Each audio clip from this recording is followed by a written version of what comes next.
Hello everyone, good afternoon all of you. कैसे हैं आप सब लोग? So welcome back to online Pathshala. और आज हम कंटिन्यू करने वाले हैं हमारा mechanical property of solid and today is the lecture number 2। तो आज मैं आपको पढ़ाऊंगा हुक्स लॉ के बारे में। I tell you what is strain and also I tell you how they are related, stress and strain. तो लास्ट क्लास में हमने स्ट्रेस समझ लिया था, तीनों टाइप के स्ट्रेस देख लिए थे, है ना। चलो बच्चों, तो आज थोड़ी सी मेरी तबीयत डाउन है तो मैं आज क्लास आपकी थोड़ी सी जल्दी खत्म कर दूंगा। आपका लिंक क्रिएट हो चुका था ऑलरेडी, तो मैंने क्लास कैंसिल करना सही नहीं समझा। मैंने सोचा चलते हैं, थोड़ा पढ़ाते हैं, थोड़े टॉपिक्स कम से कम फिनिश हो जाएंगे। तो आज हम अराउंड 35 मिनट्स 40 मिनट्स की क्लास कर लेते हैं, ठीक है। How are you all?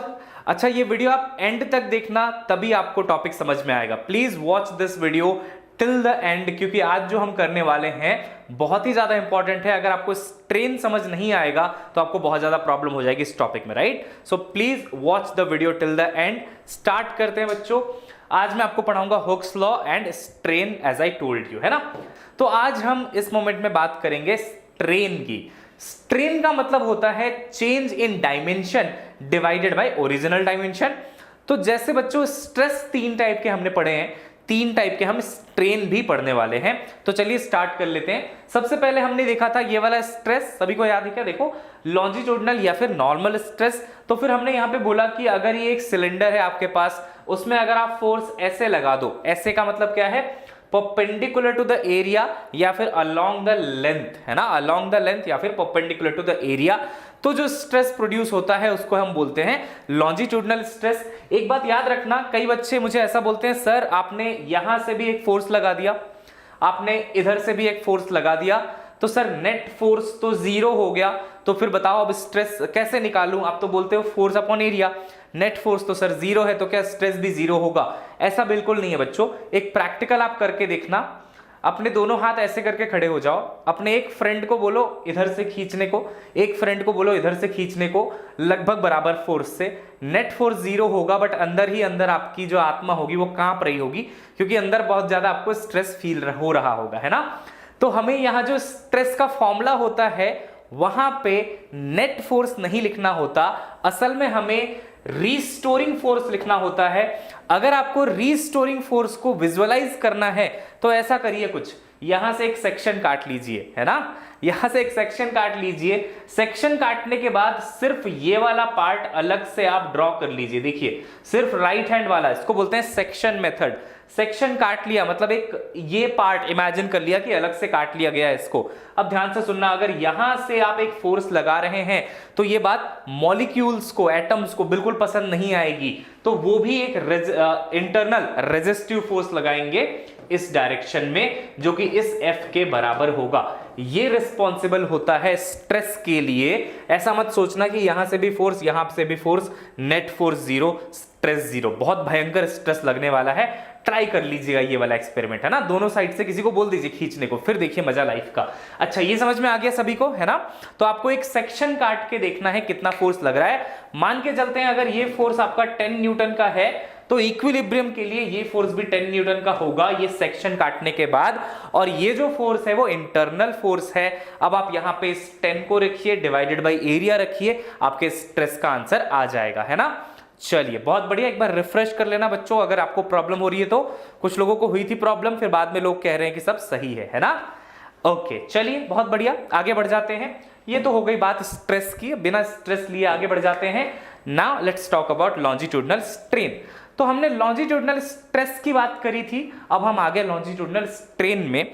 अगर याद कर लें जल्दी से एक स्लाइड पीछे जाके, तो जो लॉन्जिट्यूडिनल स्ट्रेस था वो कैसे लग रहा था? देखो, लॉन्जिट्यूडिनल स्ट्रेस के लिए आपको जो फोर्स लगाना पड़ा था वो आप अलोंग द लेंथ लगा रहे थे। सोच के देखो, ऐसा अगर किसी प्राणी के साथ हुआ इस दुनिया में तो उसका क्या होने वाला है? अगर आप एक बॉडी में ऐसे फोर्स लगाएं और अगर उसको आप खींच दें तो उसकी लेंथ बढ़ जाएगी। सिंपल सी बात है, सबको पता है ना। तो लेंथ में इंक्रीज आ जाएगा, यहां पे लेंथ में इंक्रीज आ जाएगा। एरिया डिक्रीज होगा, that is a different thing. Length में इंक्रीज जो होता है उसको हम डेल्टा एल कह लेते हैं। देखो बच्चों, यहां पे एक रॉड सा कुछ है, यहां पे एक मास उसमें है। जब आप इसमें मास है तो मास की वजह से एक फोर्स लग रहा है नीचे की तरफ, दैट इज mg। ये जो फोर्स लग रहा है यहाँ पे mg, ये इसमें स्ट्रेस क्रिएट कर रहा है, वो उसको नीचे की तरफ खींच रहा है और इस वजह से लेंथ में इंक्रीज आ गया बच्चों। इसको हम बोलते हैं delta L. Change in length, ठीक है, इसको हम क्या बोलते हैं, चेंज इन लेंथ, कितना लेंथ इंक्रीज हुआ या फिर कितना लेंथ डिक्रीज हो गया, that is known as change in length. अगर आपको डेफिनेशन देखनी है स्ट्रेन की तो सिंपल सा डेफिनेशन है इसका, change in length delta L divided by original length L, simple, change in length divided by original length. अगर इसके यूनिट्स की बात कर लें बच्चों, बहुत ही आसान है, देखना, चेंज इन लेंथ, लेंथ की यूनिट होती है मीटर, तो चेंज इन लेंथ की यूनिट भी मीटर ही होगी, divided by original length again metre, ये डायमेंशनलेस क्वांटिटी होती है, बहुत इंपॉर्टेंट बात है, डायमेंशनलेस क्वांटिटी होती है, इसका कोई भी ऐसा यूनिट नहीं होता है, क्योंकि ऊपर भी डायमेंशन मीटर है, नीचे भी डायमेंशन मीटर है, दोनों क्या हो जाते हैं बच्चों, कैंसिल हो जाते हैं। सिंपल सा डेफिनेशन है आपका स्ट्रेन का, change in length divided by original length. बड़ा आसान है, टाइम पास करने के लिए बहुत सारे क्वेश्चन आते हैं, आप बड़ी आसानी से कैलकुलेट इनको कर सकते हैं, है ना। तो हमने क्या देख लिया, लॉन्जिट्यूडिनल स्ट्रेस देख लिया, दोबारा से रिवाइज हो गया वो हमारा, ऑल्सो हमने देख लिया लॉन्जिट्यूडिनल स्ट्रेन। आसान है ना, सब स्मूथ चल रहा है क्या, मक्खन के माफिक एकदम सब सही चल रहा है, इजी बातें हैं, तो मैं आपको आराम से इसको पढ़ाता जा रहा हूं, है ना, एंजॉय करते रहो और यहां से क्वेश्चंस आते रहेंगे, सॉल्व करते रहना, मार्क्स पाते रहना, है ना, डॉक्टर बनते रहना। वैसे एक ही बार बनोगे ना डॉक्टर, बनते रहने का क्या मतलब है। अच्छा देखना ध्यान से, टेंजेंशियल और शेयर स्ट्रेस, कुछ याद आया? अगर आप गजनी के खानदान से बिलोंग नहीं करते तो आपको याद आएगा कि मैंने आपको ये पढ़ाया था लास्ट क्लास में, है ना, टेंजेंशियल और शेयरिंग स्ट्रेस। टेंजेंशियल या फिर शेयरिंग स्ट्रेस के लिए जो आपको फोर्स लगाना होता है वो आप ऐसे नहीं लगाते हो, बल्कि आप ऐसे लगा देते हो, है ना। तो जैसे गाजर काटने वाला फोर्स, अगर गाजर ऐसा है, अगर खींचेंगे तो वो कटेगा नहीं, है ना, मतलब ऐसे थोड़ी ना काटते हैं, कट तो जाएगा, बट हम लगाते हैं ऐसे फोर्स, है ना। तो एरिया के टेंजेंशियल फोर्स लगाया तो हमको क्या मिल गया बच्चों, यहाँ पे टेंजेंशियल स्ट्रेस मिल गया। We are not Ghajinis, very good. तो लास्ट क्लास में मैंने आपको एक न्यूमेरिकल भी कराया था, उसमें फोर्स ऐसे कहीं टेढ़ा लग रहा था, उस फोर्स के हमने दो कंपोनेंट्स लिए थे बच्चों। एक कंपोनेंट आया था ऊपर, उसकी वजह से आया लॉन्जिट्यूडिनल स्ट्रेस, एक कंपोनेंट आया था फोर्स का इधर, उसकी वजह से आया शेयर स्ट्रेस। ये सब मैं आपको करा चुका हूं, सारे क्वेश्चन सब कर चुके हैं। अब ध्यान से सुनना, फॉर्मूला भी इसका सेम है, फोर्स डिवाइडेड बाय एरिया। अब आ जाते हैं स्ट्रेन में। अब अगर स्ट्रेस है तो स्ट्रेन भी होगा, जैसे लॉन्जिट्यूडिनल स्ट्रेन था बच्चों, वैसे ही आपके पास शेयर स्ट्रेन भी होगा। शेयर स्ट्रेन का फॉर्मूला बहुत ही शानदार, बहुत ही आसान और बहुत ही छोटू सा है। फॉर्मूला कहता है कि मान लो आपके पास एक बॉडी थी ऐसी, उसमें आपने फोर्स लगाया ये वाला F, ये बॉडी हो गई ऐसे ट्विंग, है ना। ये जब बॉडी ट्विंग हो गई तो मान लीजिए कि ये जो पॉइंट था यहाँ पे, ये जो इसका एज था बच्चों, ये जो एज था ना इसका, वो भैया डिस्प्लेस होके पहुंच गया यहाँ पे ट्विंग होने के बाद, है ना। तो ये जो डिस्टेंस ऑफ ट्विंग है यहाँ पे x, डिस्टेंस ऑफ ट्विंग जो x है डिवाइडेड बाय ये जो इसकी हाइट है h, उसको हम बोलते हैं शेयर स्ट्रेन। इससे आसान क्या हो सकता है, x divided by h is known as shear strain. अगर आप थोड़ा सा दिमाग लगाएंगे, थोड़ा सा ट्रिग्नोमेट्री याद करने की कोशिश करेंगे, तो आपको याद आएगा कि अगर इस एंगल को हम थीटा कह लें तो x अपॉन h कुछ भी नहीं है, tan थीटा है। अब इसका डेफिनेशन थोड़ा सा अलग है। हमारा जो लॉन्जिट्यूडिनल स्ट्रेन था उसका डेफिनेशन आसान था, change in length upon original length. इसका कुछ भी नहीं है, ये वाला लेंथ ट्विंग वाला डिवाइडेड बाय ये वाला हाइट दैट इज h, है ना। तो tan theta is equal to x divided by h हो जाता है आपका शेयर स्ट्रेन। याद रह जाएगी क्या बात? स्क्रीनशॉट ले लीजिए, बिल्कुल याद कर लेना है, कोई दूसरा एस्केप रूट है ही नहीं, याद करना ही एक सॉल्यूशन है ना, एक ही विकल्प है, याद कर लो। डन? यस, चलिए ओके, हो गया क्या ये? यस, आगे बढ़ जाएं। शेयर स्ट्रेन हो गया हमारा, टेंजेंशियल स्ट्रेन भी इसी को हम कहते हैं, और हमारा लॉन्जिट्यूडिनल स्ट्रेन भी हो चुका है which is delta L divided by L, है ना। चलो बहुत बढ़िया, शानदार, मजा आ गया। अब ये था तीसरा स्ट्रेस। क्या नाम है इस स्ट्रेस का? इस स्ट्रेस को हम प्यार से क्या कहते हैं? वॉल्यूम स्ट्रेस या फिर बल्क स्ट्रेस। और इसमें मैंने आपको समझाया था कि अगर चारों तरफ से, सब तरफ से ऐसे फोर्स लग जाए, बहुत सारे हाथ है मान लो, सब तरफ से फोर्स लगा रहे हो, तो उसको क्या बोलते हैं? हाइड्रोस्टैटिक स्ट्रेस, वॉल्यूम स्ट्रेस या फिर बल्क स्ट्रेस। अब आपके इतने सारे हाथ है नहीं, तो कौन लगाएगा इसमें फोर्स इतना सारा? वाटर या फिर कोई भी लिक्विड। अगर आप एक बॉडी को किसी लिक्विड में सबमर्ज कर दें, वो मस्त सब तरफ से उस पर फोर्स लगाएगा। देख आ गया बेटा, है ना, इस पे फोर्स लगाते हैं, ऐसा कुछ। तो ये आपका वॉल्यूम स्ट्रेस होता है। अब सोच के देखो, इस स्ट्रेस की वजह से किस चीज में चेंज आ रहा है बच्चों? वॉल्यूम में चेंज आ रहा है। वॉल्यूम में अगर चेंज आ रहा है तो हम यहां पे वॉल्यूम स्ट्रेन जो होता है ना, वॉल्यूम स्ट्रेन जो होता है उसको हम लिखते हैं delta V divided by v। v क्या है बच्चों यहाँ पे? वेलोसिटी नहीं, पोटेंशियल बिल्कुल नहीं, v is the volume in this case, है ना, v यहाँ पे वॉल्यूम है। बिल्कुल कंफ्यूज मत होना, वॉल्यूमेट्रिक स्ट्रेन भी कहते हैं इसको, या फिर वॉल्यूम स्ट्रेन भी कहते हैं इसको। समझने वाली बात यह है कि यहां पे चेंज इन वॉल्यूम हुआ था, तो change in volume upon original volume जब आप कर लेते हो तो आपको क्या मिल जाता है? वॉल्यूमेट्रिक स्ट्रेन मिल जाता है। वाह वाह, बहुत बढ़िया, है ना, समझ में आ गया सब कुछ?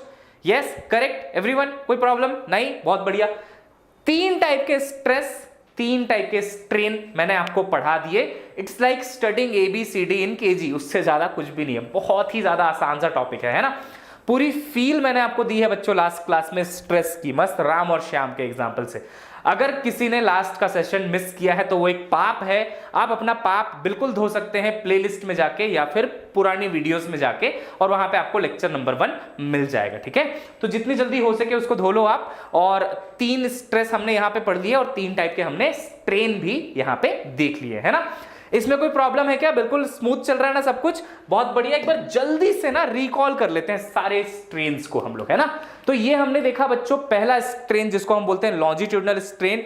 फॉर्मूला बहुत ही आसान है, delta L upon L, unitless dimensionless quantity होता है ये। दूसरा हमने देख लिया बच्चों शेयर स्ट्रेन। शेयर स्ट्रेन में अगर एक बॉडी को ऐसे टोइंग कर दिया जाए तो ये टोइंग वाला डिस्टेंस डिवाइडेड बाय इसका ओरिजिनल लेंथ कहलाता है x अपॉन h, जिसको हम बोलते हैं शेयर स्ट्रेन। tan थीटा भी इसको लिया जा सकता है फ्रॉम ट्रिग्नोमेट्री, बिकॉज ट्रिग्नोमेट्री क्या होता है आपका? परपेंडिकुलर डिवाइडेड बाय बेस, तो वो हो गया। तीसरा हमने देखा स्ट्रेस, वॉल्यूम स्ट्रेस, और हमने देख लिया वॉल्यूम स्ट्रेन। यहां पे फॉर्मूला मैं फिर से लिख देता हूं, फॉर्मूला होता है delta V divided by V, खत्म, ठीक है। चलिए अब हम लोग बढ़ते हैं आगे, लेट्स मूव अहेड। अब हम लोग बात करेंगे हुक्स लॉ की, ओके। अब आप लोग देखो बायोलॉजी के स्टूडेंट हो यार, मतलब हुक को तो आप लोग बहुत अच्छे से जानते हो। सेल की डिस्कवरी किसने की थी? रॉबर्ट हुक, नाम सुना होगा आपने, है ना। तो तब क्या था कि हमने ऐसे भेदभाव वाला माहौल नहीं बनाया था कि ये बायोलॉजी अलग है, ये फिजिक्स अलग है, ये केमिस्ट्री अलग है, ये मैथ्स अलग है, तुम बायो के स्टूडेंट हो तुम्हारा मैथ्स वीक होगा, ऐसा पहले बिल्कुल नहीं होता था, है ना। अभी भी मैं जानता हूं आपका बायो होने के बाद भी आपका मैथ्स इतना ज्यादा वीक नहीं है। I have trust on you, है ना। और अगर थोड़ा सा भी वीक है बच्चों तो स्ट्रॉन्ग कर लेना, क्योंकि कैलकुलेटिव क्वेश्चंस आते हैं नीट में, है ना।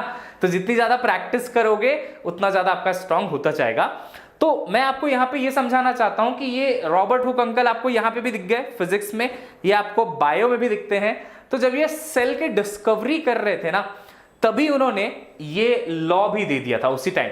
तो वो कॉर्क के पीसेस लेके उसमें फोर्सेस लगा लगा के उसको चेक किया करते थे, और वहां से उन्होंने एक लॉ दे दिया जिसको हम बोलते हैं हुक्स लॉ। और उन्होंने हुक्स लॉ में बहुत ही आसान सी बात बोली, उन्होंने बोला कि इलास्टिक लिमिट तक। अब बच्चों देखो इलास्टिक लिमिट क्या होता है? इलास्टिसिटी आपको याद होगा, फोर्स लगाइए डिफॉर्म होता है, छोड़ दीजिए वापस आ जाता है, उसको हम बोलते हैं elastic properties of any material, है ना। इलास्टिक लिमिट होता है वो फोर्स जहां तक आपने जब फोर्स लगाया तो मटेरियल वापस आता है, उससे ज्यादा फोर्स लगाया तो मटेरियल का डिफॉर्मेशन हो जाता है, परमानेंट वाला। चलो इलास्टिक लिमिट तो मैं आपको अगले सेशन में और डिटेल में पढ़ा दूंगा जब मैं आपको स्ट्रेस स्ट्रेन कर्व के बारे में बताऊंगा। अभी बात कर लेते हैं कि हुक अंकल ने क्या बोला। तो हुक अंकल ने बोला अप टू इलास्टिक लिमिट, अगर आप किसी बॉडी को स्ट्रेच करेंगे तो उसमें जो स्ट्रेस आएगा वो स्ट्रेन के प्रोपोर्शनल होता है। देखो वही लिखा है यहां पे, है ना, stress is proportional to strain, simple सी बात। अब आप स्ट्रेस को एक लेटर यूज करते हो सिग्मा डिनोट करने के लिए। आप क्या लेटर यूज करते हैं बच्चों? आप यूज करते हैं सिग्मा स्ट्रेस के लिए। वैसे ही स्ट्रेन के लिए आप यूज करते हैं ई या फिर एप्सिलॉन। इसको आप एप्सिलॉन भी पढ़ सकते हैं, ई भी पढ़ सकते हैं, कोई प्रॉब्लम वाली बात नहीं है। कुछ बुक्स में ऐसे ई भी लिखा होता है तो डरना मत देख के, है ना। सर ने कुछ और पढ़ाया था, यहां कुछ और ही लिखा है, मजाक चल रहा है दुनिया में, ऐसा कुछ मत सोचना। आप दोनों ही यूज कर सकते हैं, एप्सिलॉन या फिर ई, कुछ भी चलता है, ठीक है। अब ध्यान से सुनना, स्ट्रेस को बोला गया प्रोपोर्शनल टू स्ट्रेन, किनके द्वारा? महापुरुष हुक अंकल के द्वारा। अब देखना ध्यान से, सिग्मा प्रोपोर्शनल टू स्ट्रेन, है ना। जब भी आप यहां से प्रोपोर्शनल का साइन हटाते हो बच्चों तो एक प्रोपोर्शनैलिटी का कांस्टेंट आ जाता है वहां पे। यहां पे जो कांस्टेंट आता है उसको प्यार से नाम दिया गया modulus of elasticity, capital E. ध्यान से सुनना, स्ट्रेस प्रोपोर्शनल साइन हटाने का, इक्वल साइन लगाने का, इक्वल साइन लगते ही यहां पे एक आ जाएगा constant that is capital E known as modulus of elasticity times strain, simple Hooke's law. क्या समझ में आई बात? क्या बात सभी के समझ में आ गई? कोई बड़ी बात है क्या इसमें? है ना, देखो लाल कलर में लिखा हुआ है, सबको आसानी से दिख रहा होगा यहाँ पे, stress is proportional to strain. Proportional sign हटाइए, प्रोपोर्शनैलिटी कांस्टेंट लगाइए। प्रोपोर्शनैलिटी कांस्टेंट कौन सा है बच्चों? मॉड्यूलस ऑफ इलास्टिसिटी कहते हैं उसको। अब आप लोग बड़े प्यार से बताओगे मुझे कि इस मॉड्यूलस ऑफ इलास्टिसिटी का एसआई यूनिट क्या होगा? चलो everyone, what is the modulus of elasticity का SI unit? What is the SI unit of modulus of elasticity? Everyone, SI unit क्या लिखें बताइए? तो यहां से आप फॉर्मूला ऐसा भी लिख सकते हैं कि modulus of elasticity is equal to stress divided by strain. चलो बोलो बच्चों, सब लोग लिखो चैट बॉक्स में, क्या है ई का SI unit? Everyone waiting for your answer, come on.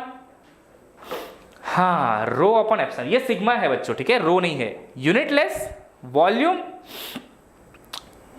E modulus of elasticity, बहुत बढ़िया। किसी ने तो बोल दिया यूनिटलेस, किसी ने बोल दिया वॉल्यूम, किसी ने बोल दिया पास्कल। अरे कुछ भी नहीं है, डोंट बिकम रास्कल। देखो ध्यान से सुनो, सिग्मा स्ट्रेस है, स्ट्रेस का जो एसआई यूनिट होता है बच्चों वो होता है न्यूटन पर मीटर स्क्वायर, करेक्ट। स्ट्रेन जो है नीचे की तरफ वो डायमेंशन लेस है, तो इसका कोई डायमेंशन नहीं है, तो बच्चों ई का डायमेंशन क्या होगा? वही होगा जो सिग्मा का डायमेंशन है। आसान सी बात है ना, इतनी सी तो बात है यार, कोई बड़ी बात है क्या? देखो यहां पे लिखा हुआ है sigma is equal to E into epsilon. अब इसका यूनिट होता है न्यूटन पर मीटर स्क्वायर। ये देखना, इसका कोई भी यूनिट नहीं है, ये बेचारा कहीं का नहीं है ना, बिन पेंदी का लोटा। तो इसका अगर कोई भी यूनिट नहीं है तो इसका यूनिट क्या होना चाहिए? न्यूटन पर मीटर स्क्वायर ही तो होना चाहिए भाई साहब। और इसी को हम बोलते हैं क्या? पास्कल, है ना। पास्कल भी इसी को हम कह लेते हैं because pascal did a lot of theories in pressure वाला एरिया, तो उनको थोड़ा रिस्पेक्ट देने के लिए न्यूटन पर मीटर स्क्वायर को पास्कल भी कह लेते हैं। क्लियर है? छोटी सी बात है ना, इतनी सी बात है, कोई बड़ी बात नहीं है। अब ये फॉर्मूला ना आप ध्यान से देख लो, क्योंकि इस फॉर्मूला का अभी यूज होने वाला है, बहुत तगड़ा वाला, ठीक है। इसका बहुत अच्छा यूज हम करने वाले हैं, ओके। चलो लेट्स मूव अहेड। और अगर आपको वीडियो अच्छा लग रहा होगा बच्चों तो लाइक कर देना, आपको अगर कुछ नया सीखने को मिल रहा होगा, है ना। अब देखना ध्यान से, मॉड्यूलस ऑफ इलास्टिसिटी का फॉर्मूला अभी हमने क्या लिख दिया बच्चों? E is equal to stress divided by strain. ये फॉर्मूला हो गया, क्योंकि stress is equal to E times strain, है ना। अब ध्यान से देखना, बहुत इंपॉर्टेंट है। कितने टाइप के स्ट्रेस पढ़े आपने, ये बताइए मुझे। How many types of stress we have studied? Come on everyone, tell me. How many types of stress we have studied? How many types of strains we have studied? 3, है ना। 3 type के stress, 3 type के strain, तो 3 type के modulus of elasticity भी होते हैं। सोच के देखो एक बार, कॉमन सेंस है। मॉड्यूलस ऑफ इलास्टिसिटी होता है स्ट्रेस अपॉन स्ट्रेन। हमने स्ट्रेस 3 टाइप का पढ़ा, हमने स्ट्रेन 3 टाइप का पढ़ा, तो क्या हम इसके साथ कोई भेदभाव पूर्वक व्यवहार करेंगे? नहीं करेंगे, हम ये भी 3 टाइप का पढ़ेंगे, है ना। अब ध्यान से देखना, यहां पे based on types of stress and strain 3 type के मॉड्यूलस ऑफ इलास्टिसिटी होते हैं। पहला मॉड्यूलस ऑफ इलास्टिसिटी कहलाता है यंग्स मॉड्यूलस ऑफ इलास्टिसिटी। अब यहां पे कोई यंग नाम के साइंटिस्ट आए, उन्होंने बोला मेरा नाम इसके साथ जोड़ दो, कोई बड़ी बात नहीं है। यंग्स मॉड्यूलस ऑफ इलास्टिसिटी हम डिफाइन करते हैं लॉन्जिट्यूडनल स्ट्रेस के लिए। कौन से स्ट्रेस के लिए बच्चों? लॉन्जिट्यूडनल स्ट्रेस के लिए। ध्यान से देखते जाना। बल्क मॉड्यूलस ऑफ इलास्टिसिटी, आप थोड़ा सा दिमाग लगा के देखो, बल्क लगा हुआ है मतलब बल्क स्ट्रेस के लिए, है ना। तो ये होगा आपका बल्क स्ट्रेस के लिए। बहुत यंग होंगे, हाँ ये आज भी यंग है ना, बहुत बढ़िया। ये बल्क स्ट्रेस के लिए हम यूज करते हैं, ठीक है। और ये लास्ट वाला कौन सा है? Modulus of rigidity. इसका एक और नाम है, this is also known as AKA shear modulus. इसको हम shear मॉड्यूलस भी बोलते हैं, ठीक है। shear मॉड्यूलस भी हम इसको बोलते हैं। अब बच्चों इसको ये मत समझ लेना कि आ का shear मॉड्यूलस लिखा है, AKA का मतलब होता है ऑल्सो नोन एज, है ना। तो पता चला आप एग्जाम में लिख के आ रहे हो कि इसको और भी एक नाम बताया था गौरव सर ने, आ का shear मॉड्यूलस। आपके टीचर पूछेंगे ये कौन सी बात हुई, आ का shear मॉड्यूलस? ये बच्चों ऑल्सो नोन एज लिखा है ना। अब ध्यान से देखना, शियर मॉड्यूलस कौन सा स्ट्रेस से रिलेटेड होगा? ऑब्वियस सी बात है, शियर स्ट्रेस से, है ना। ये किससे रिलेटेड है? शियर स्ट्रेस से रिलेटेड है। 3 टाइप के स्ट्रेस, तीन टाइप के स्ट्रेन, तीन टाइप के मॉड्यूलस ऑफ इलास्टिसिटी, करेक्ट। हां, अब देखो लॉन्जिट्यूडनल स्ट्रेस के लिए कौन सा ई है, यंग्स मॉड्यूलस। बल्क स्ट्रेस के लिए क्या है हमारे पास, bulk modulus. And for shear stress क्या है हमारे पास, शियर मॉड्यूलस या फिर मॉड्यूलस ऑफ रिजिडिटी। क्लियर है क्या बच्चों सभी को, है ना। चलिए बहुत बढ़िया, आगे बढ़ते हैं। बिटसाइड फिजिक्स का प्रिपरेशन कुछ अलग नहीं होता है Siddharth, it is very similar to your JEE preparation. Syllabus तो पूरा पूरा सेम है। पहले आप जेई पे फोकस कर लो, जब बिटसाइड का एग्जाम होने वाला होगा तो 2 महीने पहले या 3 महीने पहले आप बिटसाइड के प्रीवियस ईयर का एक बुक खरीद लेना, वो सॉल्व कर लेना, ठीक है। Your job will be done. चलो बच्चों अब एक एक करके सारे मॉड्यूलस पढ़ते हैं। यंग्स मॉड्यूलस ऑफ इलास्टिसिटी, ठीक है। देखो यंग्स मॉड्यूलस हमने किसके लिए डिफाइन किया है, लॉन्जिट्यूडनल स्ट्रेस के लिए। तो देखो यंग्स मॉड्यूलस, मॉड्यूलस का सिंपल सा फॉर्मूला क्या है बच्चों, स्ट्रेस अपॉन स्ट्रेन। क्योंकि अभी अभी देखा हमने, है ना, stress is proportional to strain, तो यानी कि stress is equal to some modulus into strain, यानी कि मॉड्यूलस का फॉर्मूला क्या हो जाएगा, स्ट्रेस अपॉन स्ट्रेन। क्योंकि हमने यंग्स मॉड्यूलस लिया है and it is defined for longitudinal stress, तो हम लिखेंगे Young's modulus is defined as longitudinal stress upon longitudinal strain. कहानी क्लियर है, सिंपल है ना। अब लॉन्जिट्यूडनल स्ट्रेस का फॉर्मूला आपने बचपन में ही सीख लिया था, force upon area. Longitudinal strain का फॉर्मूला अभी अभी 5 मिनट पहले आपको पढ़ाया गया है, delta L upon L. Formula दोनों ही यहां पे पुट कर दीजिए, तो जो यंग्स मॉड्यूलस है y, इसका फॉर्मूला आ जाएगा F L upon A into delta L. ध्यान से देखना इस फॉर्मूले को, इस पे क्वेश्चंस आते हैं। ये one of the most important formula है, ठीक है, one of the most important formula. इससे क्वेश्चंस आते ही आते हैं। चाहो तो स्क्रीनशॉट ले लो, चाहो तो स्क्रीनशॉट लेके उसको वॉलपेपर लगा लो, जो आपका मन करता है। चाहो तो व्हाट्सएप की डीपी लगा लो इसको, है ना, ताकि और भी लोगों को फायदा हो, जो भी आपकी डीपी देखे वो भी समझ पाए। स्टेटस लगा लो, कुछ भी कर लो, लेकिन याद कर लो इसको, ठीक है। That's what my meaning is. तो Young's modulus is given by F L divided by A into delta L. Clear है क्या सभी को, यस, आसान सी बात है ना। अच्छा अब देखना ध्यान से, इसी फॉर्मूले को थोड़ा मॉडिफाई करके ऐसा भी लिख सकते हैं कि delta L which is also known as extension in the rod. समझना इस बात को, ठीक है। देखो चेक करो इसको, डेल्टा एल का मतलब extension in the rod can be given by this formula F L upon A into Y. सही है क्या, देखो डेल्टा एल यानी कि extension in the rod can be given by F L divided by A into Y. इससे आप किसी भी रॉड पे अगर आपने कुछ फोर्स लगाया, उसका अगर आपको लेंथ पता है, उसका अगर आपको एरिया ऑफ क्रॉस सेक्शन पता है, और अगर आपको उसका यंग्स मॉड्यूलस पता है बच्चों, तो आप इससे चेंज इन लेंथ निकाल सकते हैं कि कितना ज्यादा उसमें चेंज इन लेंथ होगा। अब ये जो यंग्स मॉड्यूलस है ना, ये मटेरियल की होती है प्रॉपर्टी, ठीक है, इलास्टिसिटी ऑफ मटेरियल, ये मटेरियल की प्रॉपर्टी। अगर आयरन होगा तो यंग्स मॉड्यूलस की वैल्यू बहुत ज्यादा होगी, रबर होगा तो यंग्स मॉड्यूलस की वैल्यू बहुत कम होगी, है ना। अब ध्यान से सुनना, रबर के लिए इलास्टिसिटी की वैल्यू कम होती है, पढ़ाया था क्या फर्स्ट सेशन में, याद करो। तो अगर इलास्टिसिटी रबर का कम है, यंग्स मॉड्यूलस अगर उसका काफी कम है, तो उसमें एक्सटेंशन बहुत ज्यादा आएगा। समझ में आया। तो ये उसका लॉजिक है जो मैंने आपको पढ़ाया था कि steel is more elastic than rubber. ज्यादा इलास्टिक मटेरियल तब होता है जब उसकी इलास्टिसिटी ज्यादा होती है, यानी कि गामा की वैल्यू या फिर वाई की वैल्यू या फिर यंग्स मॉड्यूलस की वैल्यू बच्चों ज्यादा होती है। वाई की वैल्यू स्टील के लिए बच्चों बहुत ज्यादा होगी, और स्टील में मैंने आपको बताया था एक्सटेंशन बहुत कम होगा। तो ये लॉजिक है कि ज्यादा इलास्टिक मटेरियल मतलब बहुत छोटा सा एक्सटेंशन, कम इलास्टिक मटेरियल मतलब बहुत ज्यादा एक्सटेंशन। फील आई सबको। ये जो लास्ट क्लास में सिर्फ मैंने आपको थ्योरी बताया था, उसका मैंने यहां पे आपको इक्वेशन समझा दिया कि ये इसकी असली कहानी है ना। तो अगर आपके पास कोई मटेरियल है जिसका यंग्स मॉड्यूलस बहुत ज्यादा है, भयंकर, बहुत ही ज्यादा, तो उसमें अगर आप फोर्स लगाओगे तो उसका एक्सटेंशन काफी कम मिलने वाला है आपको, ठीक है। चलिए ग्रेट, ये कौन सा मॉड्यूलस हो गया बच्चों, ये हो गया हमारा यंग्स मॉड्यूलस ऑफ इलास्टिसिटी, पहला वाला, ठीक है। दूसरा समझ लेते हैं, दूसरा मॉड्यूलस है हमारा शेयर मॉड्यूलस। अब जाहिर सी बात है शेयर मॉड्यूलस के लिए कौन सा फोर्स लेंगे, शेयर फोर्स लेंगे, यानी कि शेयर स्ट्रेस ले लेंगे। शेयर स्ट्रेस का फॉर्मूला बच्चों F/A ही होता है, कोई प्रॉब्लम आपको इसमें नहीं है। शेयर स्ट्रेन की जब आप बात करेंगे तो याद करिए tan theta is equal to x divided by h। कहां गया, एक सेकेंड, ये स्लाइड चेंज हो गया, 1 सेकेंड। हाँ, तो tan theta is equal to x by h अभी अभी पढ़ा है ना थोड़ी देर पहले हमने। तो यहां पे आप क्या लिखोगे, share modulus is nothing but shear stress divided bye shear strain. अब बताइए शेयर स्ट्रेस कितना है, F/A, शेयर स्ट्रेन कितना है, x/h। तो आपको एक सिंपल सा फॉर्मूला मिलता है, मैं आपको समझाता हूं क्या फॉर्मूला मिलता है। आपको फॉर्मूला मिलेगा FH divided by A into x।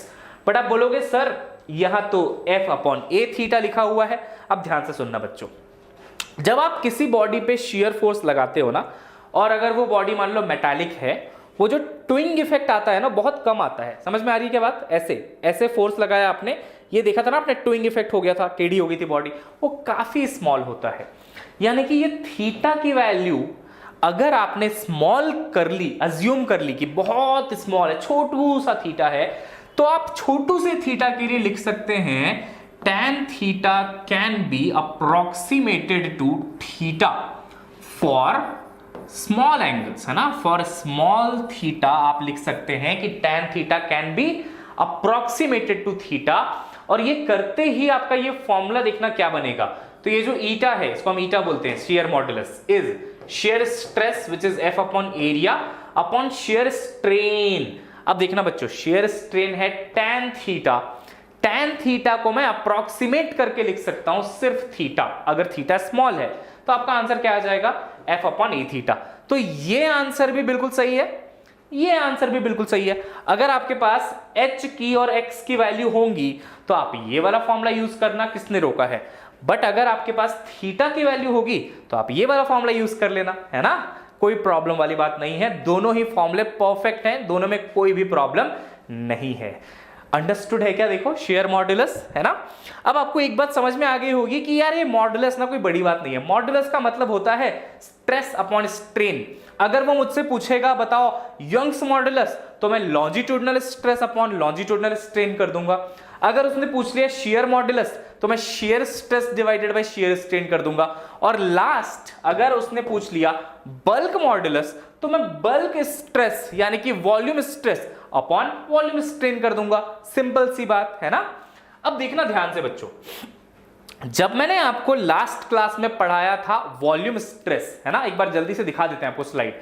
जब मैंने आपको ये पढ़ाया था ना वॉल्यूम स्ट्रेस, तो मैंने बोला था वॉल्यूम स्ट्रेस का जो फॉर्मूला होता है वो यहां पे F अपॉन एरिया लिखने की जरूरत नहीं होती है।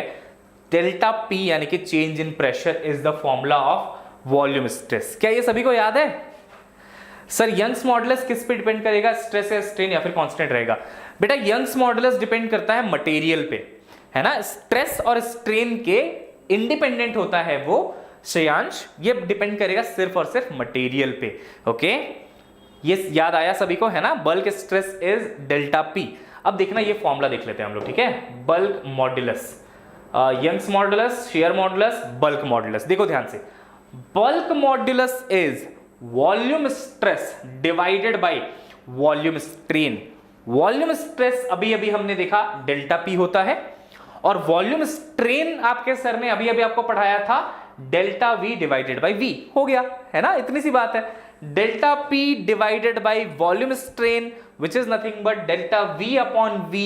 हो गया हमारा काम। अब एक बात बहुत ध्यान से सुन लेना, हाँ वाटर में कोई बॉडी सबमर्ज कर दे तो यहां पे लगा हुआ है एक माइनस साइन जो आपको थोड़ा बहुत परेशान कर रहा होगा। देखो खुशी ने पूछ लिया अभी, है ना, मुझे पता था कोई ना कोई तो जरूर पूछेगा अभी। अच्छी बात है, ये डाउट्स आना अच्छी बात है। इसका मतलब है कि आप फोकस कर रहे हो। ये कुछ भी पढ़ा के नहीं जा सकता हूं मैं यहाँ पे, है ना। जो भी छोटी सी चीज लिखी है आप पूछोगे क्या है वो। अब ध्यान से सुनना, जब आप किसी बॉडी को लिक्विड के अंदर डालोगे तो उसमें ऐसे प्रेशर लगेगा, है ना, प्रेशर लगेगा सब तरफ से ऐसे। उसकी वजह से क्या होगा, वॉल्यूम इंक्रीज होगा या डिक्रीज होगा, बताइए। विल द वॉल्यूम इंक्रीज और विल द वॉल्यूम डिक्रीज? क्या होना चाहिए? डिक्रीज होना चाहिए। क्या होना चाहिए बच्चों? डिक्रीज होना चाहिए। कोई बात नहीं, मैं समझाता हूं, है ना, अच्छा क्वेश्चन है, खुशी में समझाता हूं आपको। वॉल्यूम डिक्रीज होना चाहिए, हालांकि लिखा हुआ भी है, बट डोंट वरी। अब वॉल्यूम अगर डिक्रीज होगा तो इसका मतलब डेल्टा वी की जो वैल्यू होगी ना बच्चों, वो नेगेटिव हो जाएगी, क्योंकि डेल्टा वी क्या होता है? V final minus V initial. Final volume बेटा कम है ना, फाइनल वॉल्यूम कम है, तो तुम पढ़ लो, ये सही आंसर था। देखो, फाइनल वॉल्यूम कम है तो ये चीज नेगेटिव हो जाएगी, है ना, इसलिए डेल्टा वी नेगेटिव है। हमें बीटा को यानी कि बल्क मॉडुलस को कांस्टेंट पॉजिटिव रखना होता है।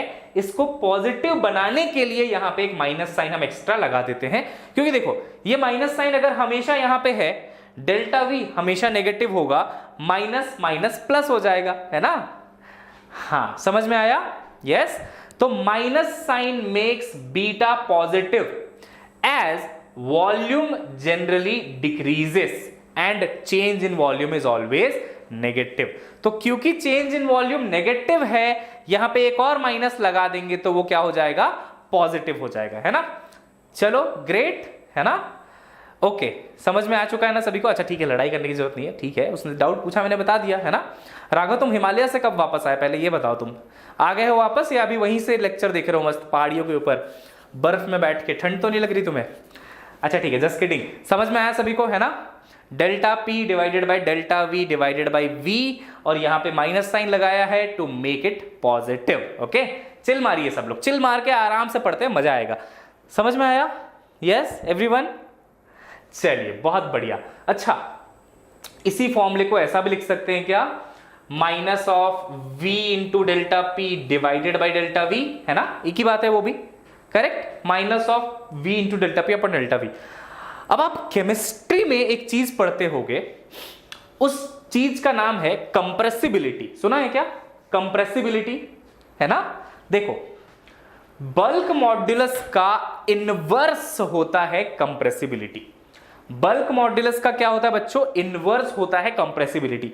अब थोड़ा सा सोच के देखो, अगर किसी गैस की, आप गैस की बातें करते हो ना वहां पे, इसलिए मैं आपको बता रहा हूं, किसी गैस की अगर कंप्रेसिबिलिटी ज्यादा होती है तो हम बोलते हैं उसको कंप्रेस करना आसान है, यानी कि आप उसकी वॉल्यूम बड़ी आसानी से कम कर सकते हो थोड़ा सा प्रेशर लगा के, यानी कि कम प्रेशर में ज्यादा चेंज इन वॉल्यूम मिलेगा, तो आप बोलते हो कंप्रेसिबिलिटी ज्यादा होगी, है ना। तो देखो, अगर कंप्रेसिबिलिटी आपको हाई रखनी है, कंप्रेसिबिलिटी आपको हाई रखनी है, तो यानी कि डेल्टा वी ज्यादा होना चाहिए, चेंज इन वॉल्यूम ज्यादा होना चाहिए थोड़े से प्रेशर में। देखो, थोड़ा सा प्रेशर डिफरेंस लगाया, कम pressure difference, less pressure difference, high volume change, यानी कि कंप्रेसिबिलिटी ज्यादा है। देखो ये डिनोमिनेटर में है ना, डिनोमिनेटर में वैल्यू अगर स्मॉल होगी तो जाहिर सी बात है ये ज्यादा हो जाएगा, और ये तो कॉमन सेंस भी है। थोड़ा सा प्रेशर लगाया, मस्त कंप्रेस हो गया आसानी से, ज्यादा वॉल्यूम में चेंज आया, मतलब कंप्रेसिबिलिटी ज्यादा है। लेकिन बल्क मॉड्यूलस क्या होगा? बल्क मॉड्यूलस उसका उल्टा हो जाएगा। देखो, अगर आपका प्रेशर डिफरेंस कम था, आपने कम प्रेशर डिफरेंस लगाया, बट आपको ज्यादा वॉल्यूम में चेंज आ रहा है, तो ये वैल्यू कम मिलेगी आपको। अरे इनवर्स का रिलेशन है ना, इसका मतलब क्या है? अगर कंप्रेसिबिलिटी बहुत ज्यादा है तो बल्क मॉड्यूलस बहुत कम होगा। इनवर्स है एक दूसरे के, दैट्स इट। तो मैंने आपको ये केमिस्ट्री का चीज भी पढ़ा दिया, and also when you will be doing heat transfer, उसमें काइनेटिक थ्योरी ऑफ गैसेस का चैप्टर है, वहां पे भी हम कंप्रेसिबिलिटी की बात करते हैं थर्मोडायनेमिक्स में, ठीक है। तो वो हम देखेंगे बाद में, लेकिन ये सब आपके लिए इंपॉर्टेंट है। क्लियर है क्या? 3 टाइप के मॉड्यूलस भी हमने देख लिए बच्चों। पहला था लॉन्जिट्यूडनल, यानी कि यंग्स मॉड्यूलस FL/A/y।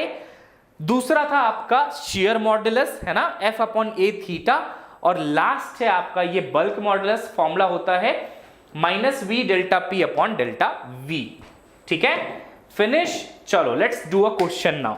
ये एक एग्जांपल है तो मैं आपको ये करके बताऊंगा, ठीक है।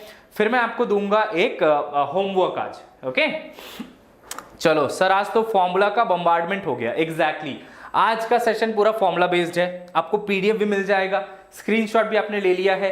एक छोटा सा काम कर लेना बच्चों, एक A4 शीट लेना, ठीक है, व्हाइट पेपर A4 शीट का, उसको दो पार्ट में डिवाइड कर देना, ऐसे फोल्ड करके या फिर एक लाइन खींच के, और दोनों साइड को ना फॉर्मूले से भर देना। कौन से चैप्टर का formula? Mechanical properties of solids. आप देखेंगे सिर्फ एक A4 शीट में सारे फॉर्मूले आ जाएंगे, और एक A4 शीट मतलब पूरा रिवीजन। एग्जाम के पहले आप सब कुछ नहीं रिवाइज कर सकते हैं, आप वो शीट देख पाएंगे A4 शीट, आपको सब कुछ याद आ जाएगा। ठीक है, चलिए, तो ये सब टिप्स एंड ट्रिक्स हैं थोड़ा सा एग्जाम के लिए, सब आप ध्यान रखना। ठीक है, फॉर्मूला नोट्स अगर आप अपना खुद बनाते हैं, it is going to help you a lot. चलिए देखते हैं क्या कह रहा है। A thin and light metal wire, है ना, thin and light metal wire is 3 metre long. मतलब क्या क्या गिवन है बच्चों, दिखते जाना। हमें क्या क्या गिवन है? Length of the wire given है, and it has a cross sectional area 4 mm square. Area हमें गिवन है 4 mm स्क्वायर। जब भी mm स्क्वायर में गिवन होगा ना, उसको मीटर स्क्वायर में कन्वर्ट करना अच्छी बात होती है, अच्छी आदत है, सीख लो। तो mm 1 mm is equal to 10⁻³ metre. तो 1 mm स्क्वायर मतलब 10⁻³ का स्क्वायर मीटर, यानी कि कुछ भी नहीं है, 4 × 10⁻⁻6। और ये एरिया है तो मीटर स्क्वायर में आपको मिल जाएगा इसका आंसर, है ना। ये लो, समझ में आया ना कन्वर्जन। आपको SI यूनिट कन्वर्ट करना आपको ढंग से आना चाहिए। ठीक है, mm में दिया है तो आप ऐसे कन्वर्ट कर सकते हैं। अब देखना और क्या गिवन है हमें। यंग्स मॉडुलस ऑफ मेटल, यानी कि Y का वैल्यू भी मुझे गिवन है 2 × 10⁻11 न्यूटन पर मीटर स्क्वायर। कई बार ये मेगा न्यूटन में, गीगा न्यूटन में ऐसे भी दिया होता है। मेगा न्यूटन में गिवन होगा तो आप 10⁻6 कर सकते हैं, गीगा में होगा तो 10⁻9 कर सकते हैं। Elongation in given case is, elongation कितना होगा ऐसा पूछ रहा है वो, है ना। अब देखो, इस रॉड का आपसे एलोंगेशन पूछा गया है ना। इस रॉड का, है ना, किसका? रॉड का एलोंगेशन पूछा गया है। अब ध्यान से सुनना, यहां पे जो मास है बच्चों वो 10 kg है। अगर फोर्स की बात कर लें तो कितना होगा फोर्स, बताइए? 100 न्यूटन होगा। क्लियर है क्या? M × G, है ना, M × G होता है। एग्जैक्टली, नाम सतपति, गुड। तो रॉड का वेट कितना है यहाँ पे? 100 न्यूटन। तो हमें क्या क्या गिवन है देखना। फोर्स गिवन है, डेल्टा L यानी कि एक्सटेंशन, यानी कि एलोंगेशन। एलोंगेशन का मतलब क्या है? Delta L। डेल्टा L का हमने अभी अभी फॉर्मूला देखा था थोड़ी देर पहले, FL/A × Y। इन केस अगर आपको याद नहीं हुआ है फॉर्मूला तो मैं लिख के आपको दे दिया यहाँ पे। ठीक है, आप लेकिन नेक्स्ट क्लास से पहले पहले बच्चों याद कर लेना। ये आपको फॉर्मूला गिवन है, सब कुछ गिवन है इस फॉर्मूले का। Force 100 newton, length 3 metre, area ये देखो कन्वर्ट कर लिया 4 × 10⁻6, यंग्स मॉडुलस जी हाँ 2 × 10⁻11। रखो values and tell me the answer. Raghav says 37.5 × 10⁻5, Farheen says 37.5 × 10⁻2। Okay, दो आंसर्स आ चुके हैं। दीप रॉय का कहना है 3/8 × 10⁻3। Okay, 37.5 × 10⁻5। Okay, update now is saying 0.37 × 10⁻3। मतलब सब लोग, ज्यादातर लोग यही आंसर दे रहे हैं जो राघव ने, अपडेट नाउ ने दिया, शायद दीप रॉय भी वही आंसर दे रहा है। चलो एक बार देखते हैं, ठीक है, what is the correct answer. चलो, मोमेंट ऑफ रियलाइजेशन, अरे ये तो अभी हुआ नहीं है, एक और स्लाइड आगे। 0.375 mm, यस 0.375 mm। अब मैं चेक कर लेता हूं कि आपने जो आंसर दिया, आपने मीटर में दिया है या फिर mm में दिया है। सबसे पहले तो ये बताओ, राघव जो आंसर तुमने दिया था क्या वो mm में था या मीटर में था? आई थिंक आप लोगों ने आंसर मीटर में दिया था। एक ही बात है, कोई बड़ी बात नहीं है, कोई प्रॉब्लम नहीं है ना। आपने बोला 37.5 × 10⁻5 मीटर। चेक कर लेते हैं क्या ये आंसर सही था, है ना, जो राघव ने और बहुत सारे बच्चों ने दिया था। अगर ये मीटर में था, ओके राघव आप बोल रहे हो मीटर में था, है ना, गुड।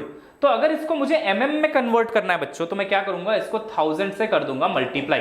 तो 37.5 × 10⁻5 × 1000 mm में कन्वर्ट करने के लिए, तो 10⁻3, यानी कि आपका आंसर बचेगा 37.5 × 10⁻5 + 3 -2 हो जाएगा। और -2 यानी कि 2 डेसिमल के पहले यहां पे आपको पॉइंट लगाना चाहिए 0.375। वाह, बहुत बढ़िया, ऑसम, वेरी गुड, नाइस। ये इसका सही आंसर था 0.375 या फिर 37.5 into 10 power minus 5 metre also is the correct answer. कुछ लोगों ने शायद mm में मुझे ये आंसर भी दिया था, मुझे अभी नाम याद नहीं है ना। दीप ने भी सही आंसर दिया था, ठीक है, ज्यादातर लोगों ने सही आंसर दिया, बहुत बढ़िया, ऑसम, वेरी वेल जॉब। अब ध्यान से देखना, ये क्वेश्चंस डायरेक्ट आते हैं एग्जाम में। इसके लिए कौन सा फॉर्मूला हमें याद रखना है, बताइए कौन सा फॉर्मूला हमें याद रखना है? हमें फॉर्मूला याद रखना है FL divided by A delta L is equal to Y, या फिर डेल्टा L यानी कि elongation is nothing but FL divided by A into Y। Clear? Formula based ऐसे न्यूमेरिकल्स आते हैं डायरेक्ट। अभी कोई पूछ रहा था सर कितने क्वेश्चंस आते हैं, देखो छोटू सा चैप्टर है, हम नेक्स्ट सेशन में इसको फिनिश भी कर देंगे। इतना छोटा चैप्टर है बट फिर भी यहां से कम 2 क्वेश्चंस आते हैं, ठीक है, at least 2 questions you will be getting. Okay okay, no problem Sneha, no problem, fine, समझ में आ गया सभी को, है ना, आसान सा क्वेश्चन। चलिए अब एक और चीज करते हैं। ये जो क्वेश्चन है वो क्या कह रहा है, देखो, the load versus elongation graph. ये लोड है यानी कि फोर्स अप्लाइड है, और ये एलोंगेशन है यानी कि डेल्टा एल है। Given is for 4 wires, 4 wires के लिए गिवन है A B C D and the same material is shown in the figure. Thinnest wire is represented by line. कौन से लाइन में उसने थिनेस्ट वायर दिखाया होगा? थिनेस्ट मतलब सबसे पतला, ठीक है, सबसे पतला। इनिशियली सभी वायर का लेंथ उन्होंने सेम लिया, मटेरियल भी सेम लिया, ठीक है, उसके बाद फोर्सेस लगाए, उसके बाद आपको बताना क्या होगा आंसर। आकांक्षा इज सेइंग बस 2 क्वेश्चन के लिए इतनी मेहनत। बेटा 2 क्वेश्चन आपको इन और आउट कर सकता है ना, और बूंद बूंद से क्या भरता है, घड़ा भरता है। तो छोटे छोटे क्वेश्चन से आपके नीट का पिटारा भरेगा, ठीक है। तो आप 2 क्वेश्चन को कम मत समझो, बहुत है। और देखो इस चैप्टर में एफर्ट कम है, कम एफर्ट ज्यादा मार्क्स, ऐसे चैप्टर तो बहुत सही होते हैं ना। इसमें गारंटीड आपको मार्क्स मिलने ही है। बी आ रहा है क्या आंसर? बी यानी कि ओडी। आप कह रहे हो ओडी सबसे थिनेस्ट है, अच्छा बी। इसमें मेरे ख्याल से आपको एक छोटा सा झटका लग सकता है लाइफ में। इसका करेक्ट आंसर होगा सी। अब सुनो कैसे, ठीक है, ध्यान से सुनना, कैसे होगा सी। देखो अगर बात की जाए डेल्टा एल की, तो डेल्टा एल का बच्चों फॉर्मूला होता है FL divided by A into Y, है ना। ध्यान से देखना, उसने बोला चारों जो केसेस हैं, है ना, जो चारों केसेस हैं सब में लेंथ सेम है, यानी कि लेंथ सेम हो गया। लेंथ को हटा दो, लेंथ पे डिपेंड नहीं कर रहा, सबका लेंथ सेम है। मटेरियल भी सेम है, यानी कि मटेरियल भी सेम हो गया, वाई पे भी डिपेंड नहीं कर रहा। अब देखो डेल्टा एल डिपेंड कर रहा है F अपॉन एरिया पे, है ना, F अपॉन एरिया पे आपका डिपेंड करेगा। अब सुनना ध्यान से, सबसे ज्यादा लेंथ में एक्सटेंशन किस में आया है? अगर आप ध्यान से देखेंगे तो सबसे ज्यादा एलोंगेशन इसका है क्या बच्चों? देखो A का सबसे ज्यादा एलोंगेशन है या नहीं? देखो B का एलोंगेशन यहीं तक रह गया, देखो यहां से लेके यहां तक। C का एलोंगेशन सिर्फ और सिर्फ यहां तक ही है। D का एलोंगेशन यहां तक है। सबसे ज्यादा एलोंगेशन किस में हुआ है? सबसे ज्यादा एलोंगेशन A में हुआ है। और उसने पूछा है थिनेस्ट वायर। अब खुद सोच के देखो, अगर आप किसी चीज को ज्यादा खींच दोगे तो वो पतला हो जाएगा ना, थिन हो जाएगा। सो इसका आंसर क्या है? ये वाला OA जो वायर है आपका, OA वायर, उसमें सबसे ज्यादा एलोंगेशन हुआ, डेल्टा एल सबसे ज्यादा हुआ। और अगर डेल्टा एल बहुत ज्यादा होगा तो एरिया बहुत कम होगा, because delta L is inversely proportional to area. दिख रहा है क्या? वैसे ना ये कॉमन सेंस है, वैसे तो ये कॉमन सेंस है, बट मैंने आपको फॉर्मूले से भी समझाया कॉमन सेंस कैसे है। अगर किसी चीज को बहुत ज्यादा स्ट्रेच करते जाएंगे तो एरिया उसका कम होता जाएगा, है ना, थिन बनता जाएगा वो। तो जाहिर सी बात है, जिसका सबसे ज्यादा एलोंगेशन दिख रहा है आपको, वो सबसे ज्यादा क्या होगा? थिन होगा। करेक्ट है क्या? लॉजिकल क्वेश्चन, बट ऐसे क्वेश्चंस आते हैं आपके एग्जाम में, ठीक है। चलिए बहुत बढ़िया। Your height is 5 feet 9 inch. क्या बात है, मेरी भी हाइट भी 5 फीट 9 इंच ही है बाय द वे। ओके, अब देखना ध्यान से, लास्ट क्वेश्चन है, होमवर्क है आप सभी के लिए, ठीक है। ये तो इसी का आंसर हो गया, ये आप सभी के लिए होमवर्क है। देखो बच्चों यहाँ पे लिखा हुआ है होमवर्क, स्क्रीनशॉट ले लो और इसका आंसर मुझे कमेंट बॉक्स में चाहिए आप सभी से। जो 3 या अप टू 5 जो फर्स्ट लोग होंगे जिन्होंने सही आंसर दिया होगा, उसको मैं आपको अगली क्लास में यहां पे दिखाऊंगा, ठीक है। उनके नाम मैं यहां पे क्लास में डिस्प्ले करूंगा, those who gave correct answer, first 5 people. Come on everyone. Adarsh initial length same थी ना बेटा, इनिशियल लेंथ सेम थी, बट एलोंगेशन तो ज्यादा था ना, है ना। आदर्श कह रहा है सर लेंथ तो सेम थी, बेटा इनिशियल लेंथ सेम थी ना क्वेश्चन में, एलोंगेशन तो एक में ज्यादा था, दिखा था ना वो तो, करेक्ट। डन एवरीवन, हो चुका है क्या? यस, इसका स्क्रीनशॉट लीजिए और इसको आप सॉल्व करिए। उसने क्या पूछा है, find out shift in B C and D. देखो बी थोड़ा नीचे आएगा, सी थोड़ा नीचे आएगा, डी थोड़ा नीचे आएगा, वो पूछ रहा है कौन कितना नीचे आएगा, दैट्स इट, है ना। चलो बच्चों, so that's it for today. जैसा कि मैंने आपको बोला था आज थोड़ा सा मैं आपको कम पढ़ाऊंगा, बट फिर भी मैंने आपको ऑलमोस्ट 45 मिनट्स पढ़ा दिया है ऑलरेडी, तो कम तो नहीं है वो, फिर भी है ना, काफी सही है तबीयत खराब होने के बाद भी। तो guys we are working very hard all day for all of you without any excuse, and we expect the same attitude from your side. If you want selection, आपको सारे प्रॉब्लम्स को, सारे जो भी आपके बीच में रुकावटें आएंगी, सबको पार करना है और प्रिपरेशन करती रहनी है, ठीक है। If you have that attitude तभी आपको सक्सेस मिलेगी बच्चों, ठीक है। तो ये बिल्कुल ध्यान में रख लेना। हमें टाइम नहीं मिलता, हमारी तबीयत खराब हो जाती है, हम स्कूल जाते हैं, ये सब एक्सक्यूजेस हैं। अगर आपने इन एक्सक्यूजेस से पार पा लिया तो आप नीट निकाल लेंगे, आप डॉक्टर बन जाएंगे, अदरवाइज आप जिंदगी भर सिर्फ एक्सक्यूज देते रहेंगे। तो बच्चों इन चीजों से बचना, ठीक है। उन लोगों से बचना जो आपको ये बोलते हैं कि यार पढ़ लिख के क्या कर लेगा, मतलब कौन सा तेरा नीट निकल जाएगा, चलना घूम के आ जाते हैं, खेल के आ जाते हैं, तो वो अपना भी सिलेक्शन नहीं होने देंगे, आपका भी सिलेक्शन नहीं होने देंगे। तो ऐसे लोगों से आप बचो, अपने दोस्त ऐसे रखो जो सच में पूरी डेडिकेशन के साथ पढ़ाई करते हैं। और कुछ बच्चे यहाँ पे बहुत ही ज्यादा रेगुलर हैं, आप अच्छा कर रहे हैं, अच्छा करते रहिए और इस मोटिवेशन के साथ पढ़ाई करते रहिए, ठीक है। चलिए, so this is Gaurav Gupta signing off. हम मिलते हैं नेक्स्ट क्लास में, ठीक है, with another amazing session. Bye bye everyone, have a nice day.